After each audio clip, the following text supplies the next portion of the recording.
Well, first of all, thank you very much for that very kind introduction. And Dr. Greenberg, I'm really delighted to be here at what I really consider to be a very important meeting. I love being able to leave the nest, so to speak, and get out and talk to people who are really providing care at all different levels related to newborn screening. So here I am, and I'm just really delighted to be able to talk about this topic. So the topic that I was assigned, as you can see, is 50 years of newborn screening. How do we get here?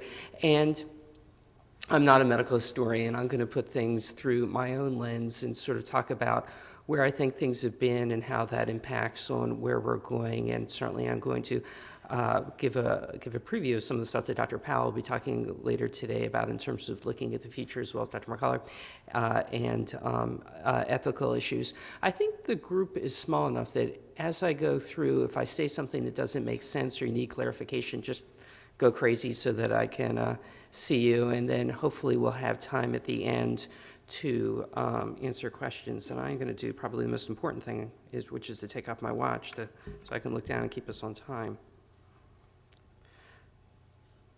So there we go. So let's get into our Wayback Machine. And in 1957, this is a picture of Dr. Bob Guthrie, who first developed a method to monitor phenylalanine levels in blood on filter paper.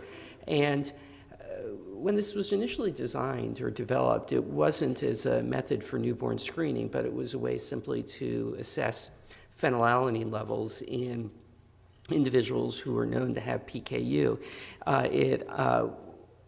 The test itself is a bacterial inhibition test. I guess I should ask, how many people here consider themselves to be laboratory experts? All right, I don't see a lot of hands, so if I mistake something, that means that I'm not going to get in trouble. Again, I'm a primary care provider, but it's reassuring to me not to see a lot of hands go up. So the idea with the bacterial inhibition test was that there was somehow, through the modern miracle of technology, there was a media that would not allow bacteria to grow unless there were high concentrations of phenylalanine. So if there was a lot of phenylalanine, for example, what you would find in the blood of somebody with PKU, the bacteria could grow, and you could look at the amount of bacteria on these filter spots to identify those individuals who had high phenylalanine levels. So again, in 1957, it was developed as a way to monitor individuals with phenylalanine, but not to identify PKU. And of course, in the intervening time, there was a lot of excitement and interest in the ability to identify early children with PKU, because then you could institute a diet to lower phenylalanine levels and help protect their brain development.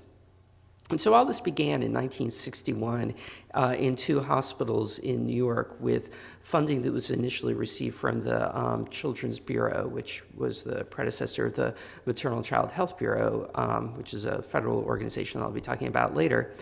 And from there, things went into a national trial.